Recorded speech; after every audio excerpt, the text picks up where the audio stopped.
All right. My name is Mallory Slesser, and today is April 6, 2015. I am interviewing Eva O'Diam at her home in Harrisburg, PA, for the oral history project of the LGBT Center of Central PA.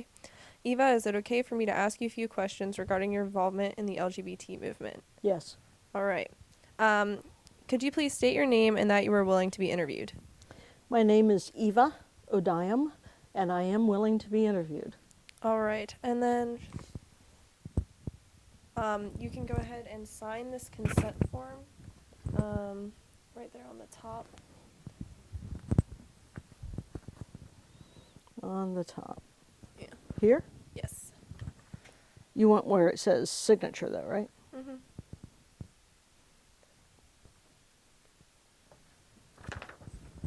All right. Take the pen. If at any time you want the recording to be stopped, just let us know and we'll do that. And if there's any questions that you don't want to answer, just let us know and we'll move on. Okay. All right. So, first question.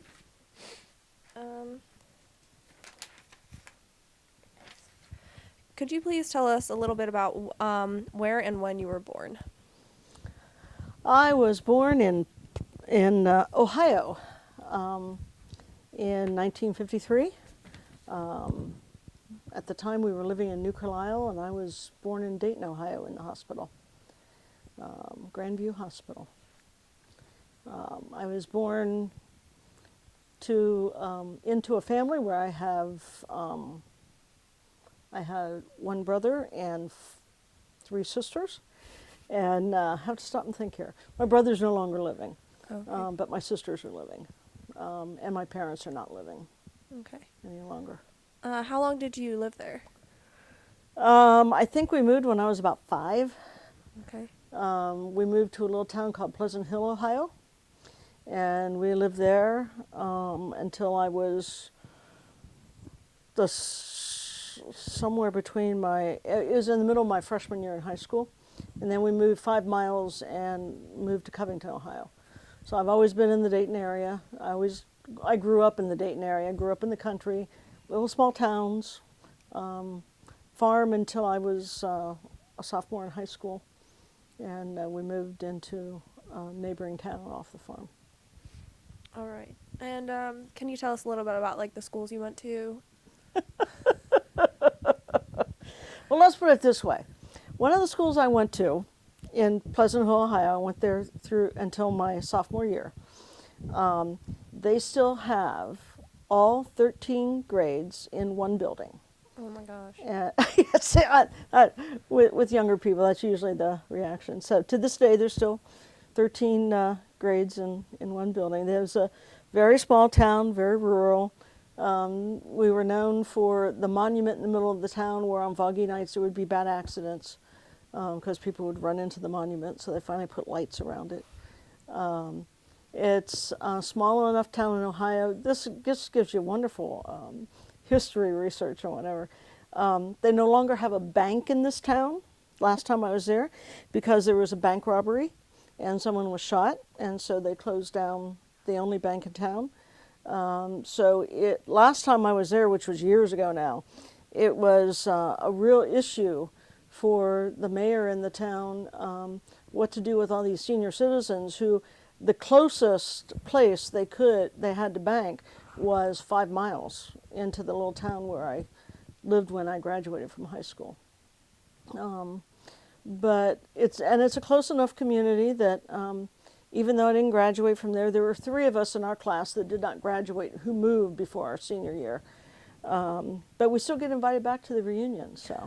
So I kind of get invited back to the reunions from 2 high schools in Ohio, Pleasant Hill and Covington. Are they ever on the same day? I've never been back to one. Oh. I've always, it's been a little scary for me to think about going back, actually. Someday I will. But this was a little town that I remember the stories growing up that even when a black doctor came to set up a practice, he literally got ran out of town. And I remember being part of a youth group at my church, and there was an African American young man who came to hang out with us, and the family that he would stay with would get death threats. because they were being hospitable to an African American man. So as a lesbian, I've not been real sure I wanted to go back and visit. However, I now know of 3 of us who are gay and lesbian who came from that little small town. But I don't know whether they go back and visit or not. I finally came out to my classmates, after which I never heard from any of them except for one. But so, Wow. you know, there's just not a lot of incentive for me to go back and Yeah, no rush. be in that place. Someday, who knows? And so I'm guessing your family moved around with you as you moved around. What was your family life like, just growing up and everything? I grew up in a small conservative family, very much involved in the church. There was no smoking, no drinking. Mom was a school teacher. My dad worked for Dayton Power and Light, so he was an engineer for them. He was a farmer by hobby. We didn't have a big enough farm that he could make a living off of it, so we had to work. And he loved his farming and he loved his cars, so he was always buying cars and fixing them up. So when we bought the farm in Pleasant Hill, he built himself a 5-car garage. So one of the cars was his workshop. The other 4 were, he always had cars that he'd come home from work with, and he'd fix them up and then set them in the side yard and sell them. And that was his hobby. And he loved the farming. And I only remember about 2 family vacations ever going on because, number 1, we couldn't afford them. Number 2, you couldn't get Dad off the farm. And then he died when I was about, I guess I was 12 when he died. And that's when we ended up having to move off the farm. My brother bought the farm, and he moved in, and we moved out to a nearby town.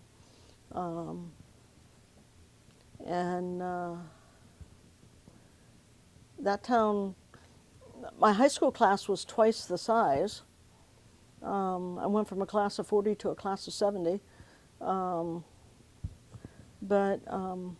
I missed the farm, and I loved the country. I loved helping my dad around the farm and that kind of thing. But I had good friends at the other school too. But Mom was always real concerned that we would turn out right, and she used to lose a lot of sleep over whether or not we would. But I mean, I never took up with drugs. But she still worried about me. Well, you said your brother bought the farm. How much older than you was he? He was 8 years older. 8 years older. Okay. I had a brother who was 8 years older, a sister 7 years older, a sister 4 years older. Then there was me, and then I had a sister 13 months younger than I. Oh my gosh. So it's all spaced out, and then like. And I always joke, I was my mom's answer to depression because she lost the baby between my sister 4 years older than I. There was another one in between she and I. And Mom got real depressed, and then she ended up having me, and I was the answer to my mom's depression. So. Well, that's a good way of looking at There it. you go. All right, and then you said you had a partner. How long have you guys been together? We've been together 23 years. Right. Her name is Mary Kelly. Mary has her own interesting story. It has nothing to do with Central. She comes from a family where all the children are gay or lesbian. So she has 3 gay brothers. Wow. She was the one that supposedly was normal because her brothers always knew they were gay. And so she was the only one that got married. She got married and had 3 sons and stayed with her husband for 25 years. And then realized that she was not in love with him, and that what she really did was love women. And so she ended up, Mary has her own fascinating story. She thought, growing up in the family she grew up in, she thought suicide was preferable over divorce, which her parents never would have agreed with. But that's just kind of, I mean, she's 16 years older than I am, so it's a different generation, and they looked at things a lot differently. But she eventually got her divorce, and she was with another partner for about, I think, let's say 8 years or so, before 6 or 8 years before we met. And then we've been together for 23. Is she the only Soon to partner be you've ever 24. had? Wow. No, I had a couple of short relationships. I was older when I came out. I was already out of college and seminary and had pastored for about 6 years and 7 years, I guess, before I came to terms with the fact that I was lesbian. And then I had 2 year-and-a-half relationships before Mary. So she was my third lesbian relationship. Third time's the charm. There you go. But I did not get married before that, so. And I was glad she had the kids. That's exactly how I wanted to raise kids. I had a partner who did it. And I get to enjoy them and the grandkids. Yeah, and puppies. The puppies are, so. This is the third dog we've had, so. Yep. All right, and what made you decide to become a pastor? Oh, that was long before any of the sexuality stuff. I was actually in college. I went to Manchester College, which is a Church of the Brethren college, like Elizabethtown. And I had grown up in the Church of the Brethren. We joined the Church of the Brethren when I was about 3, I guess, or something like that. And so Church of the Brethren was really all I ever knew. Went to a Church of the Brethren college, and I just had a very specific calling to the ministry. I was real active in youth group and that kind of thing. I was always active in the church, and particularly during the time of Vietnam War, I was always. Church of the Brethren is one of the 5 historic peace churches, so I was very moved by that, and so I was out campaigning for politicians who were standing on peace platforms and that kind of thing. And if I hadn't had a family that kind of reigned tight on kids, I probably would have been out to protest and all kinds of things. But I was never allowed to do those kinds of things. So I had, in the youth group, I had preached. When they'd have youth Sunday, I was the one that they'd pick. They say, you preach. And so we'd center their service around that kind of stuff. My young little sister and I, we used to hold worship services at the holidays for our families at home. And I used to do really goofy sermons and that kind of thing. But she played the piano. So she played the piano, and we'd take an offering plate. We usually got lint from pockets in the offering plate, you know. That was my brothers and sisters' idea of going along with us. But and so finally, I prayed and prayed about it, and one day I was part of a Bible study at college, and I said, I don't know that I believe in this stuff where you ask God for a sign, but I said, I'm going to do it anyhow. So I said, okay, God, if you really want me to go into the ministry, you need to have someone say this particular passage to me at the end of Matthew, go and make disciples of all nations. And I thought that was probably pretty safe, because it was a Bible study on Romans. We weren't supposed to be dealing with Matthew at all. And so we went to the Bible study, and it went off just like it was supposed to, and we all got up and got ready to leave. And the guy who led the Bible study, his name was Doug. And Doug says, "Why don't everybody sit back down? I have one other thing to share with you." And we all sat back down, and he got the Bible out, and he read the exact passage that I had prayed about before I went there. And I said, what am I supposed to do with this? Nobody's going to believe this. So I went to my pastor, and I said, this is what's happened. He says, well, I think you're called to the ministry, and you better make good on what it is you said. So I ended up getting licensed to the ministry at that point. I held that license for a couple of years. My last year in college, I became very disillusioned with the church. And there was a real conservative group on campus, and they got involved with the Gideons, and I saw them trying to push Bibles at people, and I said, that's not what the church is. I don't want any part of it if that's what the church is about. So like a lot of college students, I backed away from the church and said, nope, this isn't me, and gave up my license for ministry. And it stayed that way until I was out of college for about a year and a half, and started working I was working in Wabash, Indiana as a probation officer, Oh, wow. because my degree was in sociology. They didn't have social work majors back then. They were just starting that. So my degree was in sociology, and my emphasis was in criminal justice, and I was a probation officer. And did that for a year and a half. In the process, I wasn't attending the church anymore or anything like that, but I met a Church of the Brethren pastor. And if I had needed a home for a runaway, all I had to do was call this pastor, and somebody in the congregation would offer me a home.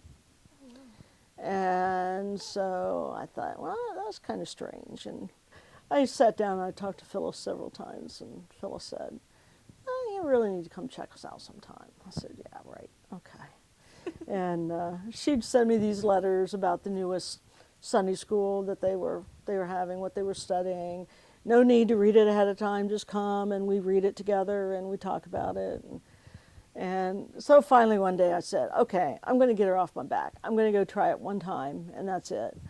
And I went and I fell in love with the church. It was what I thought a church always should be. They ministered to each other, and that left the pastor free to minister to the community. She knew every prostitute in town. She knew the mayor. He didn't come to our church. She just made it a point to know who he was, who the prostitutes were, who people were in town. And she ministered to the community, and the people in the church ministered to each other. And I said, this is what the church is about, okay.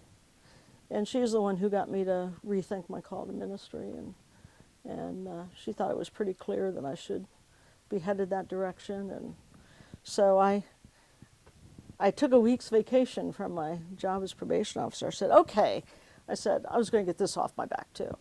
I said, I'm going to go talk to my family about it, and I just want to talk to some friends about what they think if I would do this. And she said, well, that's fine, as long as the last day of your vacation you have an interview at the seminary. And I said, okay, well, we'll set it up. That doesn't mean I'm going to say yes, but I'll set it up that way. So I went and talked to my family, and they said, if that's what you want to do, go do it. And my family and I always knew I was different growing up in the family. I had no concept as to why.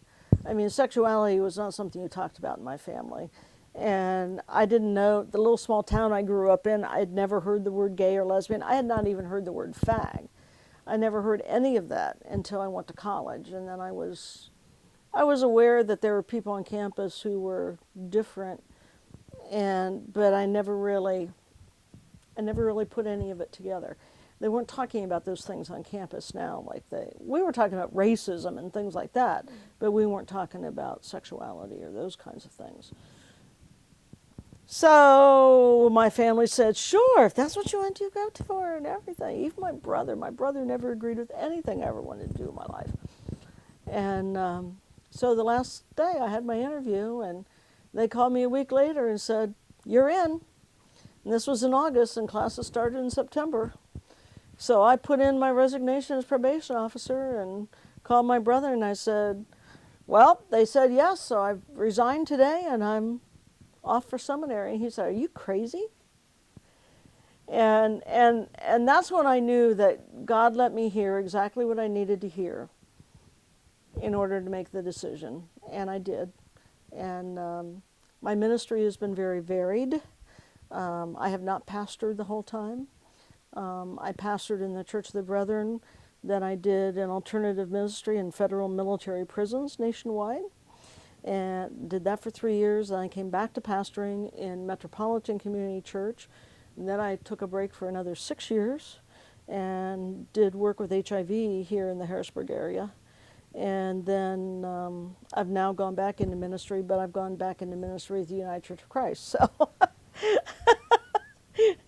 that's the long and the short of that one. All right. Okay, so you said you had a bunch of different roles just besides pastor. That's right. A lot of what you can find, just Google searching you, talks about your involvement with the Metropolitan Community Church. So what kind of drew you to that specific? The fact that I was lesbian. So that was after I you had come out. I I went through seminary, never dealt with the fact that I was lesbian. Um, I pastored in California, and while I was in Southern California, I pastored the Long Beach Church of the Brethren. And while I was there, I represented the Church of the Brethren on the Southern California Ecumenical Council. And one of the things that happened when I served on that council was Metropolitan Community Church came looking for membership in that group. And all these mainline churches said, if you let them in, we're leaving. And I looked at this group of people and I said, who are you? And they said, you've never heard of Metropolitan Community Church? I said, no, who are you? And they said, well, we're a Christian church that has a primary ministry, the gay and lesbian community. I said, oh. I said, you know, the Church of the Brethren is talking about that right now. I guess I need to do some study on this and figure out what I believe about it. So independent of dealing with myself or anything else, I did. I studied the issue. That's when the Church of the Brethren, like a lot of denominations, was first bringing their papers on homosexuality and talking about it and having these dialogues at conferences and that kind of thing. And I needed to figure out what it is I believed about it. And I came out after studying the Bible, and these people had given me things to read on both sides. They didn't want to just give me one side, they gave me both sides. And I came out saying, the Bible doesn't condemn homosexuality. And that began my relationship. Actually, when I wanted to learn more, they put me in touch with the MCC, whose name was Dusty Pruitt. And Dusty and I used to meet once a month for lunch. And she taught me about MCC and what the Bible said and didn't say. And we had great discussions. And I ended up leaving there, coming to Baltimore, to the Dundalk Church of the Brethren. And one of the things they asked me in my interview was, well, how do you deal with gay and lesbian people? I said, I deal with them the way I deal with anyone else. Because they had lesbians that they knew were a part of the congregation, and they wanted to know how an incoming pastor would deal with that issue. I said, no problem. And so I did. I pastored to a number of people who were lesbian in that congregation.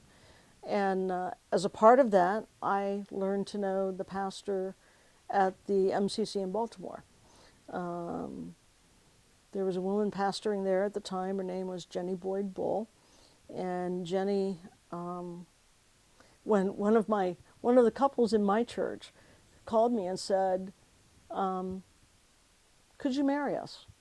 My answer to them was, well, I could. I said, but if you wanted to be here in the church, we're going to have to take it in front of council, and I'm not sure how that would go. And if you really want to have a service that's really going to be inclusive of everybody and be what it is you really want it to be, I said, I'd really recommend going to MCC. And so I said, I'll find out the pastor's name and everything for you. So I found out the pastor's name, and I met with Jenny and talked to her a bit and gave the information to the couple in my church. And that just started my relationship with that church. And I'd go there and worship every once in a while on a Sunday afternoon. They worshiped on Sunday afternoons. And so I'd do my service in the morning, and then I'd go over to the church just to see what was happening. And I hadn't experienced one of their services before, and so I went to experience their service.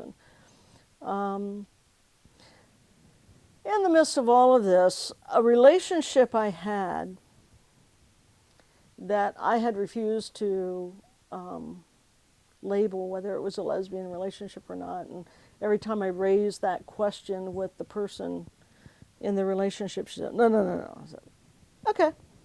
I always had a thing against labels, and so in high school.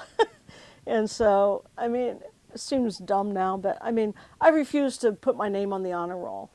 And my mom would always get mad. She'd come home and say, I went to get my hair done at at the beauty parlor, and they said your name wasn't on the honor roll. And I said, no, I didn't turn it in. I don't have to have my name written down somewhere to know that I did well. And she says, yeah, but they all asked me. But I said, I don't care. So I was always fighting labels like that. So when she said no, I said, I don't really care what it's called. I knew it was meeting my intimacy needs at the moment. We were together as often as we possibly could be. We were sexually active together. But if it wasn't going to be called that, I didn't care. Until the day she announced me she was getting married. And then I went into a very deep depression. And I was fortunate enough to be a part of a clergy group, a fellowship group. And they saw my depression and they said, Eva, you really need to get some help for that. And I was really blessed. They didn't ask me any questions. They just said, you need to get some help. And I said, I don't know a therapist. And they said, the one person in the group said, well, you know, I'm going to suggest this person that he's been my teacher, not my therapist, but I just had the sense that he'd be a really, really good therapist. And so they put me in touch with him, and so I started seeing him.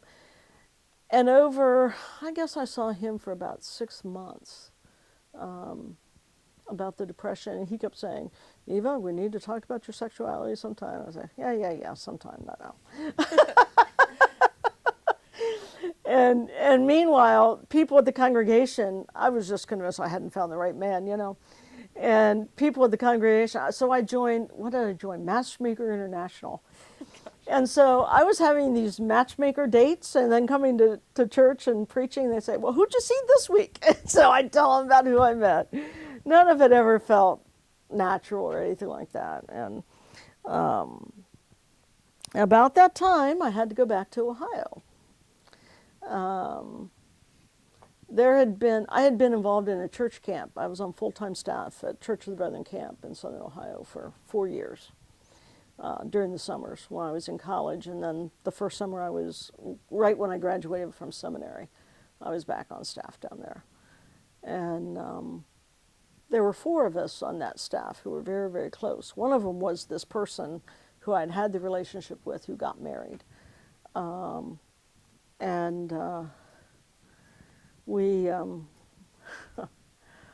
We'd always joked about the one who was the oldest. We said, when you've put in 25 years in this camp, we're going to throw you a big reunion. So I was called and said, it's 25 years this summer. Are we going to do the reunion we promised we were going to do? And I said, oh, okay. We said we were going to do it, so let's do it. So we planned the whole thing, sent out the invitations. I arrived early because I was the only one who wasn't married at that point, and so I could arrive early and make sure everything was set up and everything. And there was a person in the office that I had known for several years, and she said, well, what you doing for supper tonight? And I said, I don't know. She said, well, why don't you come over to my place, and I'll get some pizza. I said, okay. She said, you've never seen my place. She had worked in the office down there for several years. And so I had known who she was, but we never really had in-depth conversations or anything. So I get to her house that night, and I walk in, and I hear this music. I said, what's that music? Women's music. And I said, what's women's music? She says, well, it's music written by women who love women. And I said, oh. I said, that's neat. I said, tell me some of the artists. So I was madly writing down these artist names and stuff. And I said, you know, I want to tell some women back in my congregation about this. I said, they'll be really interested to learn about this. And so as the weekend went on, the long and the short of it is, this person ended up coming out to me. And we had one conversation late Saturday night when everyone else had gone to bed. And we were the only 2 left that were upstairs in the dining room in the light of the fish tank. And Ambiance. and then and we're sitting there talking. She says, Eva, she says, do you mind if I tell you something? And I said, go for it. She says, you know you're a dyke. And I said, excuse me? She says, you know you're a dyke. And I said, she says, you do know what a dyke is? I said, yes, I do know what a dyke is. And no, I'm not a dyke. And she says, oh, yes, you are. And the conversation, all I knew was I wanted to run from that place at that point. And it was one of the loneliest places I ever knew myself that I could possibly be. Because here I was with a group of people that I had spent hours upon hours upon hours with, and I felt there was nobody in that entire group that I could talk with. Nobody I could share this with. And I literally went running downstairs, got in my sleeping bag, pulled it over my head, and I stayed there for the rest of the night. Didn't sleep, didn't do anything, just thought, oh God, I don't know what to do with this. So I was supposed to be in Ohio yet for 7 days after that, on vacation seeing my family, who I obviously was not going to talk about this with. And the next morning, she was in tears. She thought she had come on to a straight woman and that she had just done this horrible thing. And I said, Diane, I don't know what any of this means. Just let it be right now. We're friends. You're going to be fine. And I said something that I always think twice now when I say it to anyone. For the longest time, I would never say it to anyone again because it was so condescending. I said, I'll pray for you. And I left that place with her in tears and everybody saying, what's wrong with Diane? I said, she just really misses people, that's all. Couldn't tell them what was going on with her. I wasn't going to do that to her. And ended up in Ohio. Well, I ended up talking to Diane every night. I'd wait until my brothers and sisters went to bed. I was staying with my oldest sister. It's the only person I ever really stayed with in Ohio. And I'd wait until she went to bed, and I'd sit up and talk to Diane and talk to Diane and talk to Diane. By the time I got home, I was pretty clear within myself that I was lesbian. And at the time, I was not only in therapy, but I was seeing a spiritual advisor who was a Catholic priest. I had wanted to go on a spirituality retreat, and so I found this retreat at the Bon Secours Sisters that was being run by a priest and a nun, and the priest was someone that I had heard of from a priest friend of mine, and I thought, wow, he must be really neat, and I'd really like to meet him sometime and just hear him speak and that kind of thing. Well, he was leading this retreat called The Hungers and Wonders of the Human Heart.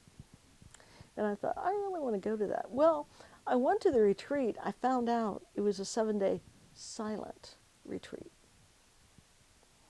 I didn't know it was a 7-day silent retreat when I went. And they finally, I thought, I can't do this. It was so much fun because I was there with 40 religious women. They went around, everybody was giving their order, who they were with, and all that kind of thing. And they said, well, did we get everybody? And I put up my hand. I said, not me. And they said, who are you with? I said, the Church of the Brethren. They said, the Church of the what? And so I was the only one who was not Catholic who was there. So they had a talking dining room and a silent dining room. I thought, well, maybe if I can talk for the meals, I can handle this. So I stayed. And first day I went to the talking dining room. I found it was so obtrusive into that time where I was being invited just to deal with me that I only went there one time. Then I went back to the silent dining room and I stayed there. I was in silence for the whole 7 days. But one of the things that happened there, my therapist had me doing some work with my inner child, and he had this little burlap doll that I had done some work with. And for some reason, I don't know why, but when I went to that retreat, I took that burlap doll with me, just as kind of a meditation focal point. And I ended up carrying that doll down to chapel with me one night when they had communion. And I literally felt, I've never been able to put it into words, but I felt during this retreat this whole wall just kind of collapse. And I cried and I cried and I cried, and people just let me. You did whatever it is you needed to do. And so when I was coming back from Ohio, I had continued then seeing this Catholic priest once a month for spiritual direction. So I was supposed to go talk to him, and then the next day I was going to go see my therapist. I thought, I'm ready to deal with the sexuality stuff now with my therapist. I don't, but what do I do with the Catholic priest? Because that's all I was really thinking about. And so I thought, okay, I know, we'll talk about jobs and where it is God is calling me and what I'm supposed to be doing. Doesn't that sound like a pious thing to talk about? Yeah. So I went in and sat down with the Catholic priest, and Lowell said to me, he says, well, what do you want to talk about today? I said, well, I don't know where God is calling me. I said, I have this opportunity.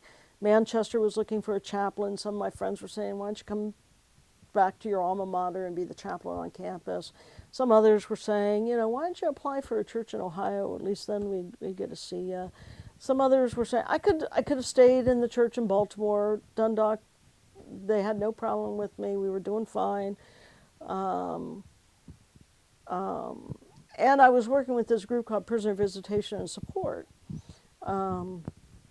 which did the federal military visitation, and I had the chance to possibly take some employment with them and be their recruitment coordinator. So I laid out all these possibilities, and Lowell looked at me and he says, Eva, he says, tell me where God has touched you most deeply in your life. And I started crying, and I said, I can't tell you that. And he said, shh, shh, shh, shh. Oh, shh. Quiet. Quiet. Quiet. It's okay. You're just fine. Just quiet. Obviously.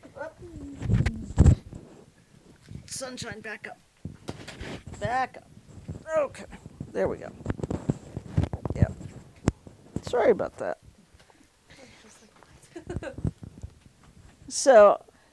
So he said, tell me where God has touched you most deeply in your life. And I said, I can't tell you that. He says, all I can tell you, Eva, is that if you tell me, I'll treat it as a treasure. And you don't ever have to worry about anyone else knowing or anything else. It's something I will treat as a treasure. And I said, it's in my relationships with other women. It's in my intimate relationships with women. And I said, it's about the fact I'm lesbian. And I went to the therapist the next day. I walked in. I said, hey, Dick, you want to talk about sexuality? I'm ready. I'm lesbian. What do you want to talk about? And I told him, he and I met for about 6 more weeks, but it was real. Everything fell into place in my life at that point, everything. And so I ended up resigning from the Church of the Brethren. The woman in Ohio ended up being my first partner. She moved out. She moved into the parsonage with me because she moved out. The weekend she moved in was the weekend I announced my resignation, but I gave him a 6-month window. I said, I told them that I just had another opportunity that merged my love of criminal justice and ministry, which was the prisoner visitation support, which was true. It did. But I also wasn't willing to put the Dundalk Church in the middle of a church fight and I knew it would be. I knew the denomination would have a problem if I came out as openly lesbian. And they might put up with my doing chaplaincy or doing a prison kind of thing, but they weren't going to put up with me pastoring. And Dundalk probably would have supported me in that kind of fight, but I just wasn't willing. I loved the church and I wasn't willing to put him in that place. And I needed to understand what it meant to love another woman. And I didn't want to live in a parsonage and figure that out. So I ended up resigning from the Dundalk Church of the Brethren, and I did the prison ministry for 3 years. And my commitment to that ministry was for 3 years. And when the end of the third year came, I said, okay, what am I going to do now? And I probably could have stayed doing that a little longer, but my heart has always been in pastoral ministry. And so I knew I wanted to go back into pastoral ministry. And I already had the relationship with MCC developed. And so it was an easy decision to just say, I'm going to move my pastor's credentials into MCC and do my pastoring there. And that's when I was just in the process. I'd taken my first class that was required of me to move my credentials, a class on sexuality. And there was a district conference at the end of that. Well, in the middle of the district conference, the Harrisburg MCC, MCC of the Spirit, broke out into this big congregational fight right in front of the district committee. And back then, MCC had different levels of churches, and so they were a commission level church, and that meant they got to decide their own pastor. Well, when this big fight broke out, they actually voted out their pastor that was here before me, and but they wouldn't acknowledge that that's really what they had done. So there was some dysfunction going on in the church. And so when they broke out in this big argument right in front of the district committee, the committee says, we're moving you down to a mission church. We're lowering your status, and we'll decide who your next pastor is. And they came and found me and asked me if I would go and be an interim for 6 months and see what I could do with the church. And that's how I ended up here in Harrisburg. I did the 6-month interim, and then we decided that we were a good enough match that I ended up staying as a settled pastor, and I was here for 17 years. And what was your most standout experience while you were there during those 17 years? Oh, come on. There were so many. You can tell us about a couple.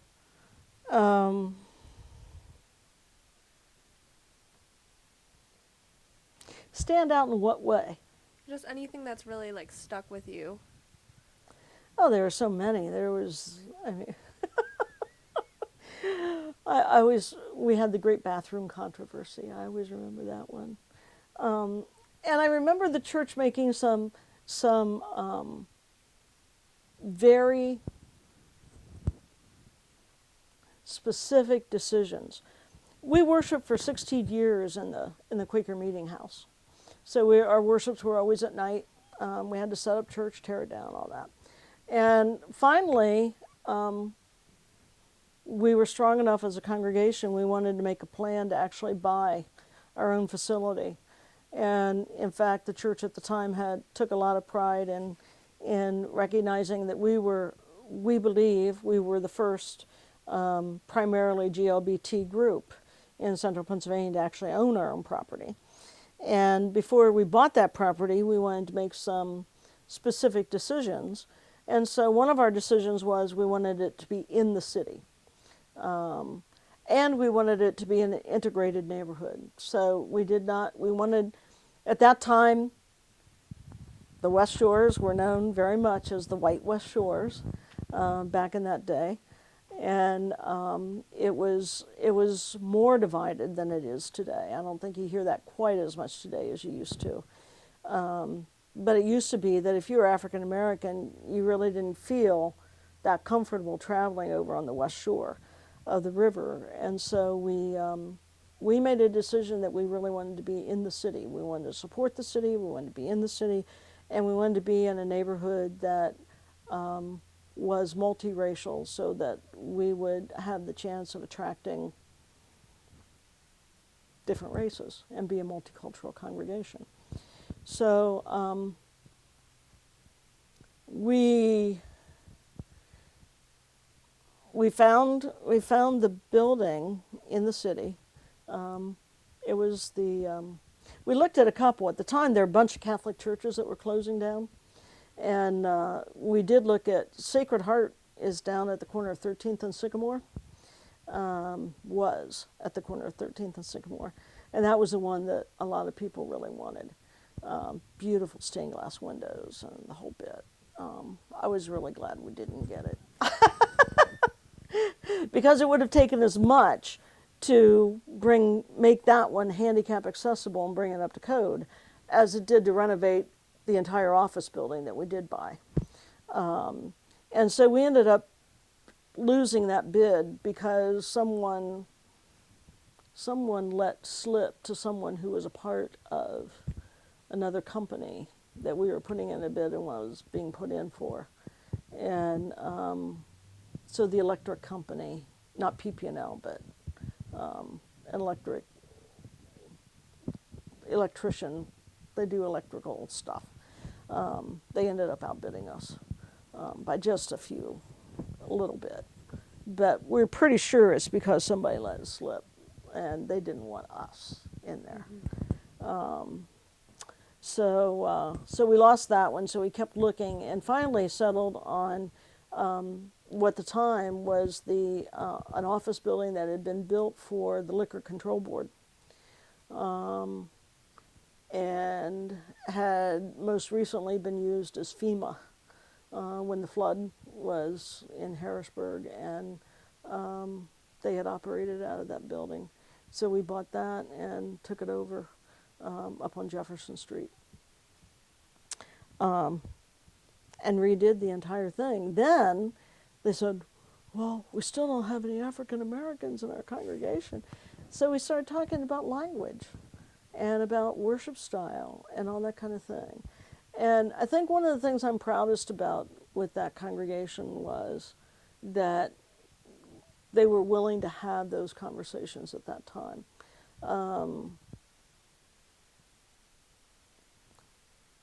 And they were willing. I'll never forget when we invited 2 African American lesbians in our worship service. One was a member of our church. The other one was just somebody who had done some stuff with us, kind of in and out of the congregation, was a friend of the congregation, but wasn't a member. Talk about what it felt like to come into our congregation and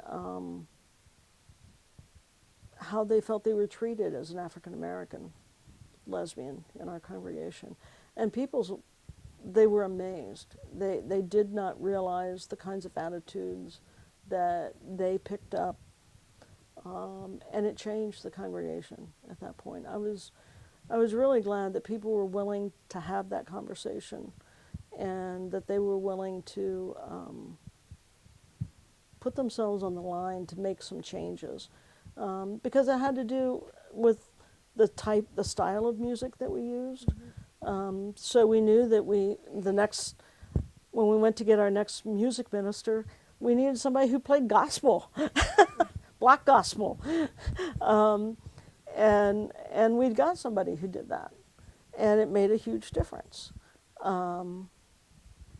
It's not that we were then overrun with a lot of African Americans, and I don't know that there are that many that are there now, but it was important to the congregation, and they were willing to have the conversation, and they made the changes they needed to make. The bathroom controversy is kind of the same thing, only had to do with the trans community. We were always right out in front, inviting in the trans community. We had trans folk who were a part of us over in the Quaker Meeting House. And when we got into our own facility then, one of the things we did was approach Renaissance and say, do you need a meeting space? And so Renaissance started meeting there, and they're now not called Renaissance, they're called something else. But they started meeting there on a regular basis once a month. There were a number of trans people who were part of our congregation. And one of the things that happened when we moved into our own building was some women came and said, "Why are you letting men use the women's restroom?" And I said, "I didn't know who we were." And they said, "Well," they said, "they haven't had surgery, had they? So they're really men." And I said, "You know what? I didn't ask to see their parts. Have you?" And so we ended up having to we had a whole congregational forum on what it meant to be transsexual, what the difference was between transsexual, transgender, cross-dressers, the whole ball of wax. And, finally I came down and said, I am not standing at the door and asking anyone who they are. If you're in the restroom and you see anyone peeking in the crack at you, you come get me, and I'll escort them out of the church no matter who they are. But I said, other than that, I am not going to I'm not going to decide who uses what restroom. And nobody else here is going to do that either. And MCC did that when I was pastor there. We did that with the transgendered issue. We did that with autism. We had a couple who adopted a little boy, and it turns out he was autistic. And people would come and say, "Why can't you control him?" And I said, and they'd come and say, "People are saying really awful things to us." And I said, "Let's do some education." And so one Sunday in the middle of the worship service, because that's when the most people were there, I had him get up and I said, "Educate us about autism." And so they did. They had handouts and everything else. We never heard another complaint. And in fact, that young man ended up frequently celebrating communion with me. He couldn't, he knew the words that I was saying. He couldn't mimic them, but he could come up and he would stand beside me and just be silent and raise the bread with me or raise the cup with me, and people would be in tears.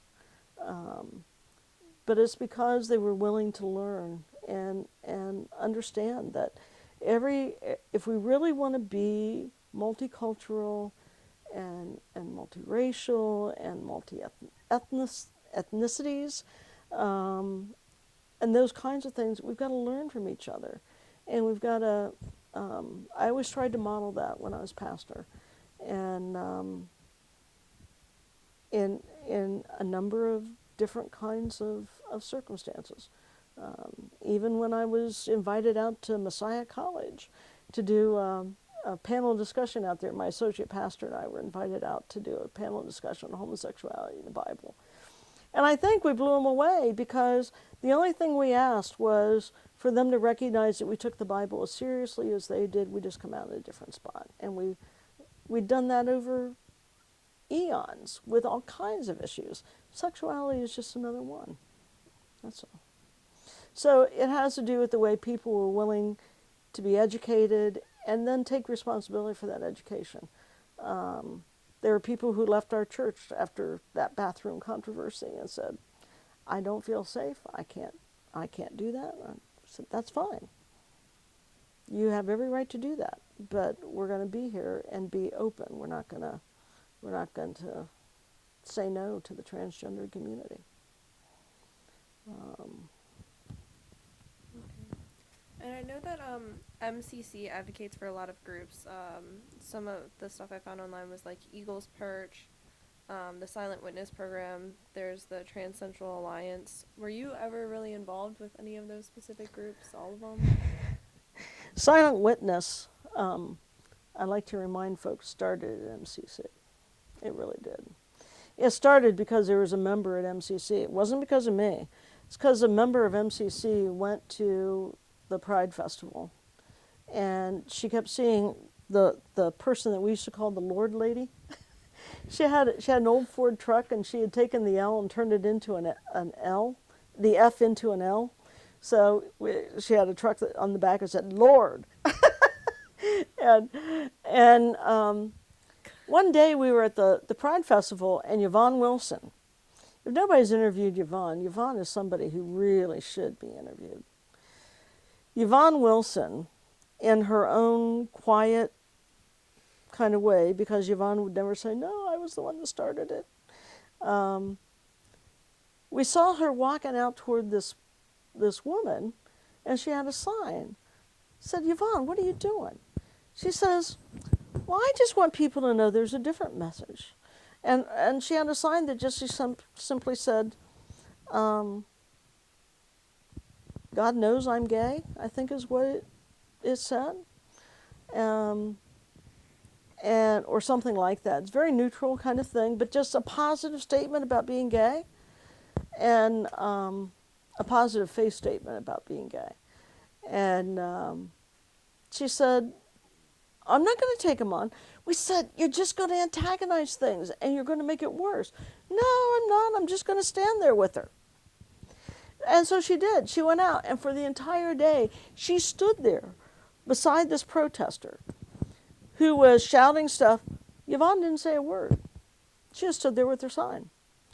And you could tell that the woman really was getting annoyed with her, and so she finally said, oh, well, I guess I'm closing up for the day, and took her sign and started walking down the street, only to set up someplace else. Yvonne followed her with her sign. Didn't say anything, just stood there with it. She did that for the entire day. The next year, she came to the church, and there were a couple of us who joined her in that. And so the whole concept of silent witness started from Yvonne's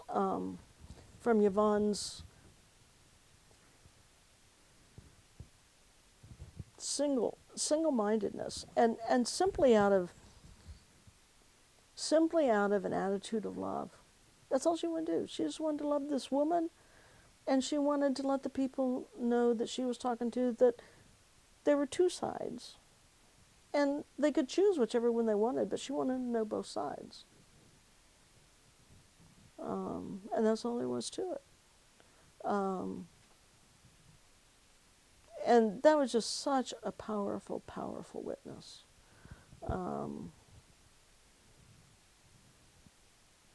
Eagles Perch was in existence before I ever came to the church. It was already inactive by the time I got there. But when there was nobody else in this community doing anything, there was a group, and it was a small group at times. I mean, there was a point when they were going to close the MCC here in Harrisburg. There were 5 people who were holding it together. And part of the time they met on City Island even. They didn't even have a place. They just went down and gathered. And they went down there because at the time it was an area where a lot of gay and lesbian people did things that probably shouldn't have been doing. It was a cruise area. And so they wanted to be down there and do church and do Bible study where they could see there was a different message that they could have.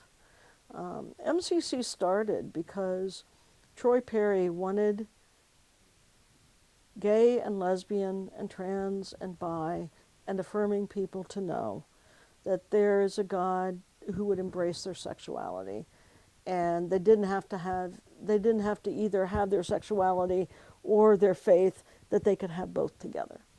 And it's because of that that I think there will always be a place in history and in current society for MCC.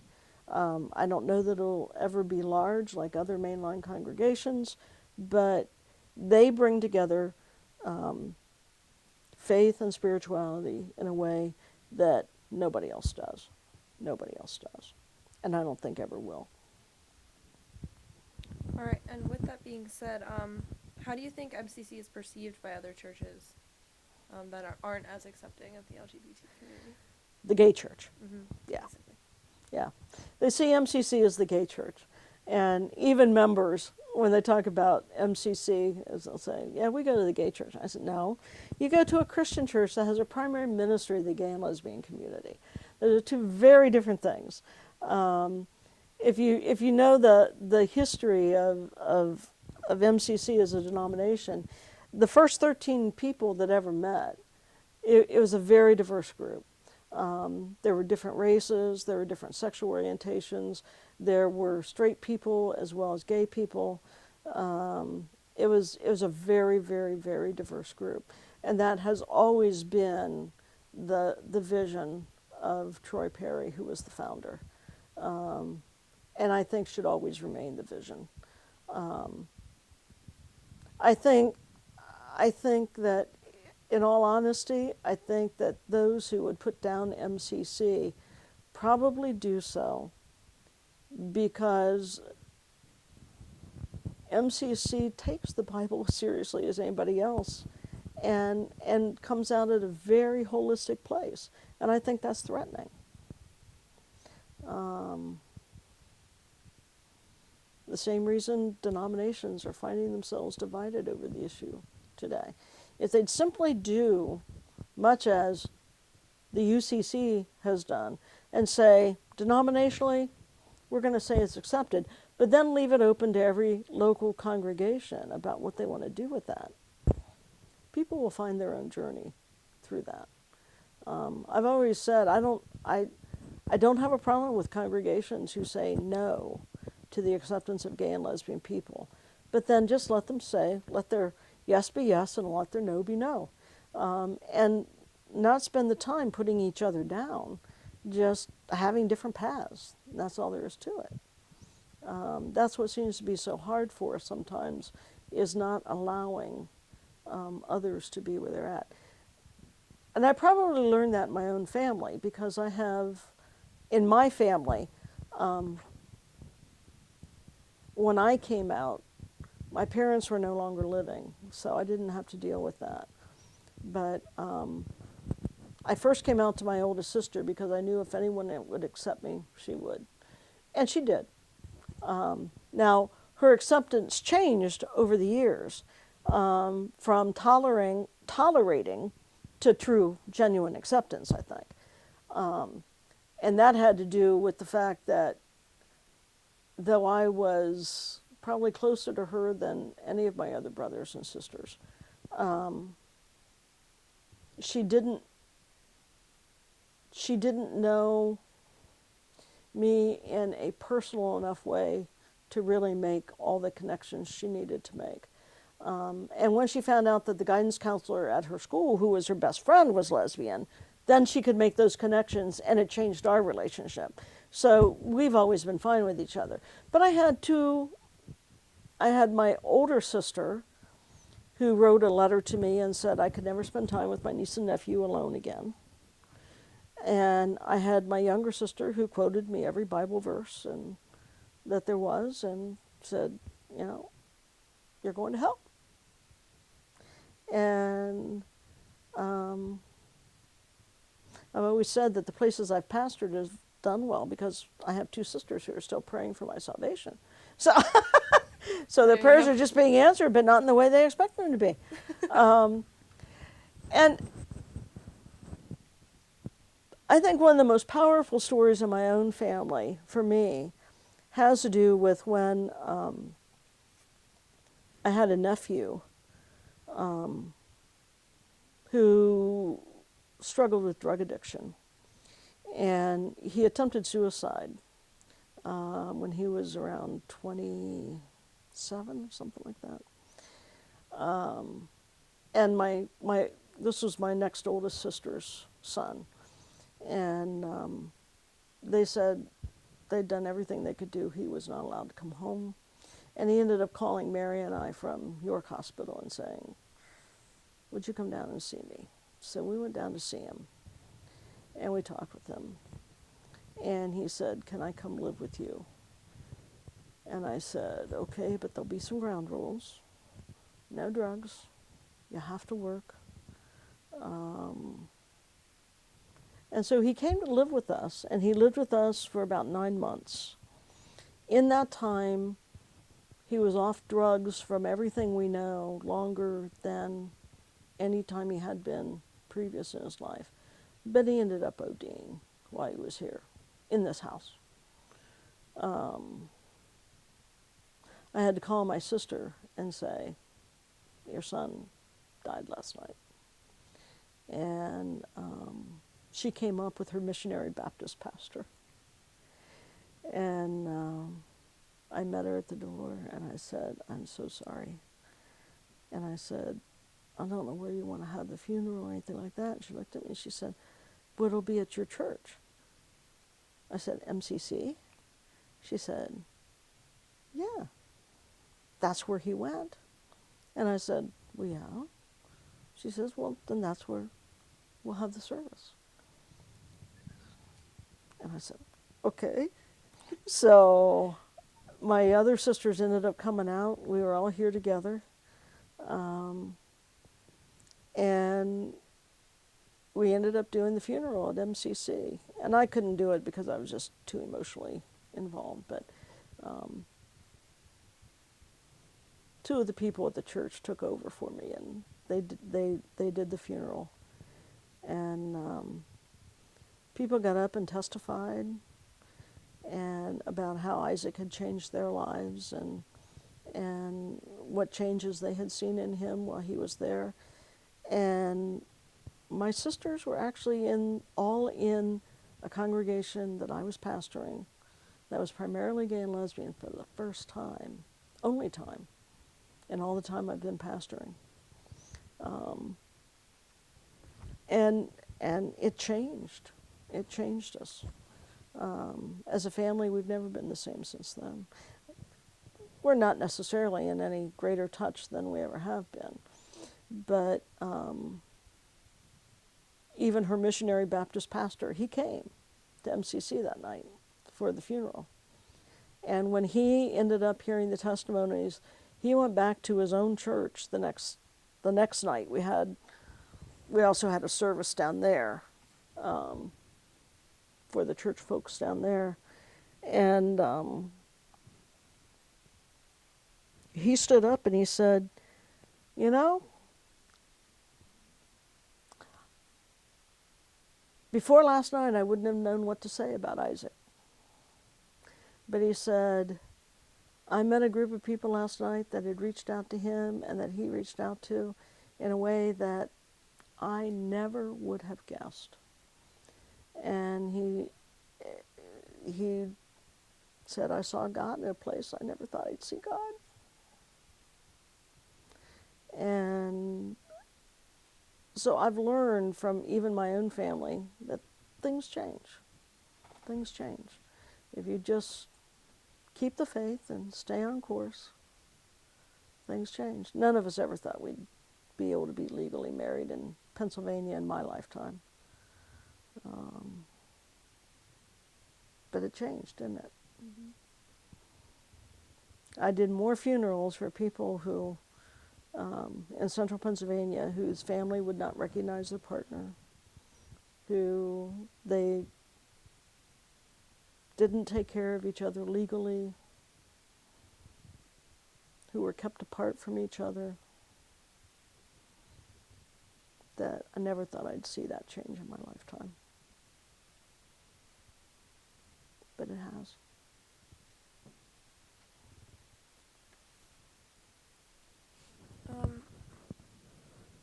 So what struggles has the church faced due to their willingness to be inclusive, besides the whole you trying to build or buy a Sacred Heart and them kind of pushing you to the side for the electric company?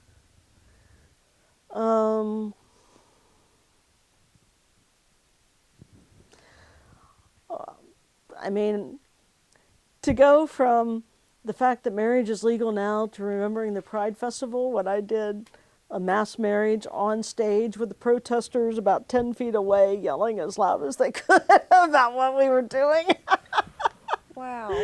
I mean, things have just changed so much. You did a mass marriage? I did. What was that like? Well, I mean, it wasn't legal back then, so it was a mass commitment ceremony. And I did it on the stage at Pride Festival. And because we were trying to make some progress with marriage and we wanted to make a public statement. So all the couples had to meet with me ahead of time, and but we did it. But the protesters were right there. It was down at the South Gate, and the protesters were just right out at the street, and you could just hear them really, really loud. So I had to talk over all of them. And Well, what was that experience like for you? Like, how did that make you feel?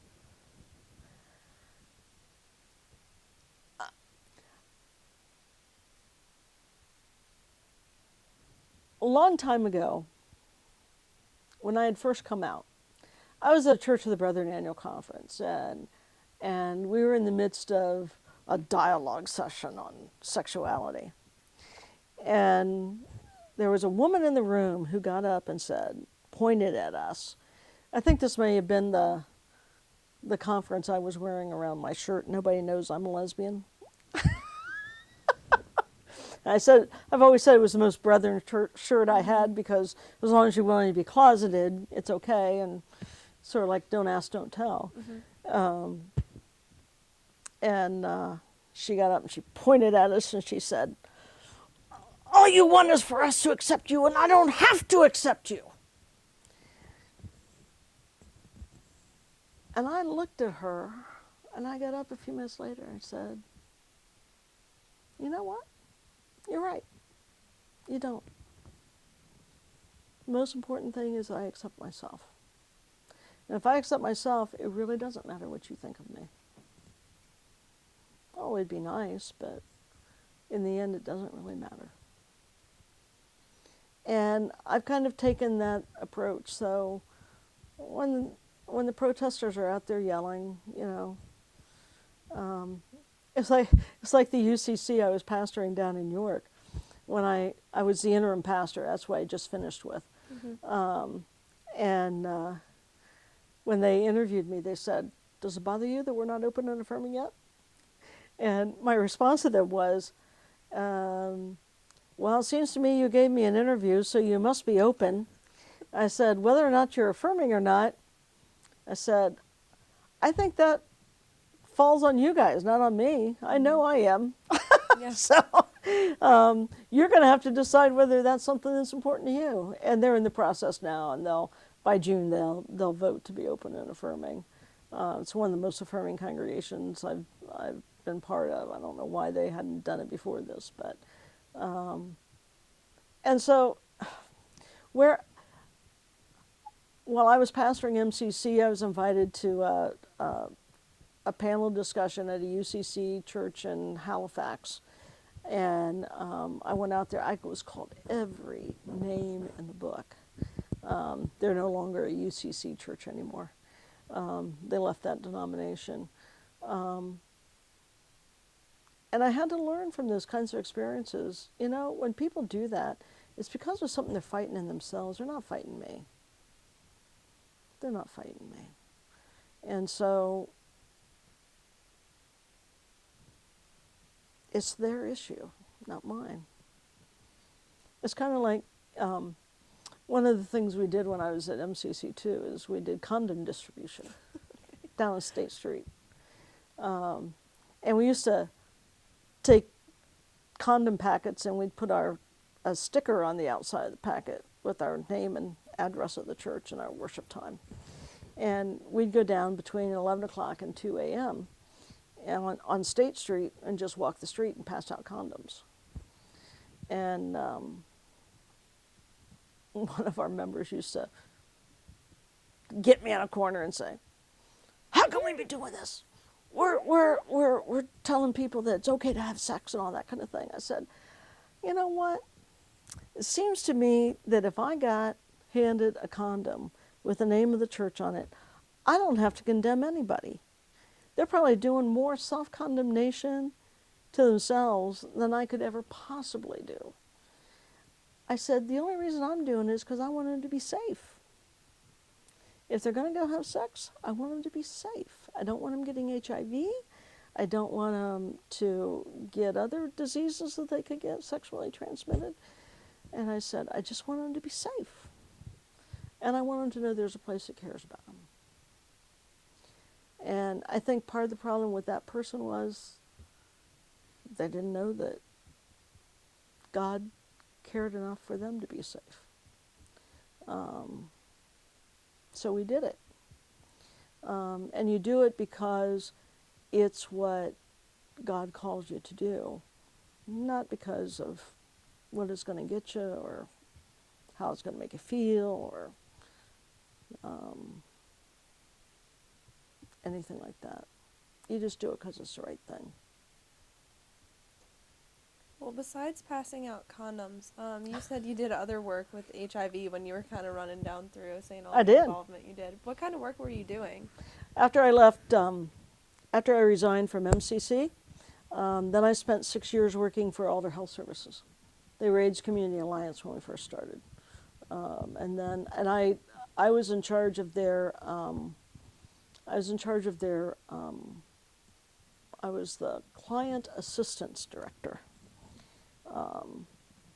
Started out with just housing, and then we assisted in all kinds of other ways. So basically, with the folks that were HIV positive, I would meet with them, and if they needed help with their rent or utilities or those kinds of things, or, you know, when health care came down the pike, if they needed to apply for health care, if they, you know, whatever type of assistance they needed, if they needed help with budgeting, those kinds of things, I would help them do that. So I met with people primarily in their homes and helped them determine not only what they needed, but what their plan was to take care of that need long term.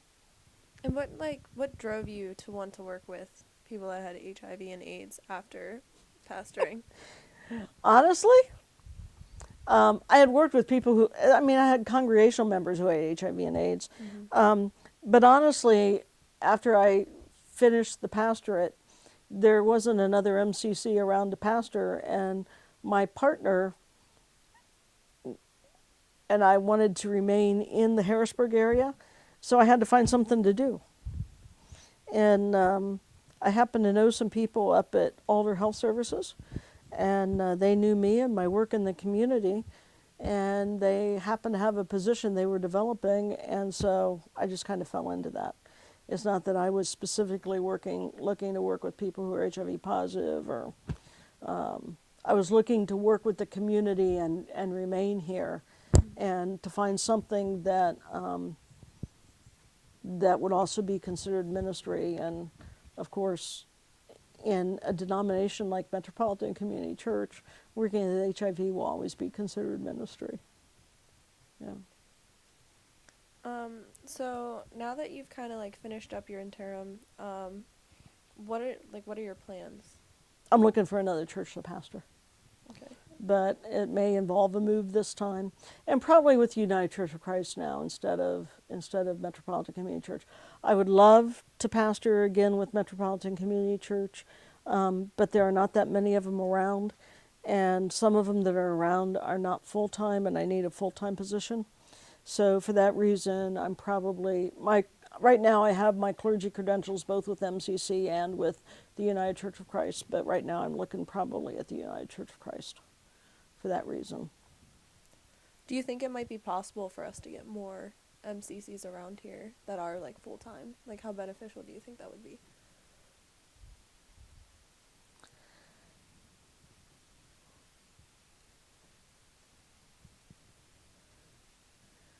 That's hard, because though I believe that MCC has a particular niche,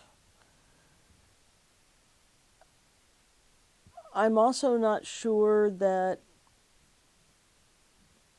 because of its particular niche and because of the rural kind of setting in central Pennsylvania, I'm not sure how realistic it is to think that we're going to have a lot more MCCs. Maybe if it's like a several point charge like you have in the Methodist Church or some United Church of Christ, or something like that. But I think that it would probably be as beneficial just to have congregations of faith open up and be truly inclusive of all of God's people. Um, that means in all kinds of ways. I'm not one that wants to see a whole lot more church buildings around. I think there are enough of those. Mm-hmm. We need to be about doing the ministry with the people. And I know from when I was at pastor of MCC, I mean, we attempted to get something started in York, and we attempted to do something up in Williamsport, and it wasn't really feasible with the people and the resources that we had. So I think there needs to always be more and more places for GLBT folk to be included, Mm-hmm. but whether it'll mean more MCCs or not, I'm not sure. Okay. Is there anything else you wanted to talk about? I think we touched on. We touch on a lot of things. Yeah. Everything from the beginning to the future. I mean, based off of what you've seen so far with MCC and just even how you were saying that one church was moving towards being affirming, what do you think the future holds for the LGBT community just in this area? I think the LGBT community in this area is probably going to have to get a wider focus. I mean, we have spent so many years talking about marriage and so many years talking about, I mean, there's still a lot of work to be done, particularly with young people in the area of bullying and that kind of thing. Mm-hmm. There's always work to be done around being inclusive, around what it means to have gay straight alliances in high schools and in colleges and that kind of thing. There's still work to be done with all of that, but it becomes a different kind of work and needs to have some revisioning and some a sharper focus in terms of what it is that we really, I mean, we haven't even started to touch the aging issues. Mm-hmm. Yeah. I mean, with nursing homes and all that kind of thing, none of that has started to be touched in this area, I don't think. Very little, I think, has been done with that. And I think that's got to be because we have so many people who are going to grow older now. You're interviewing some of us. Yeah.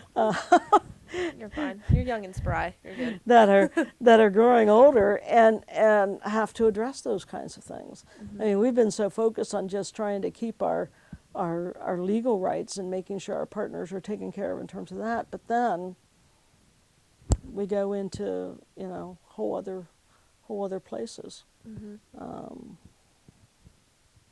what we do with those things. I mean, retirement communities.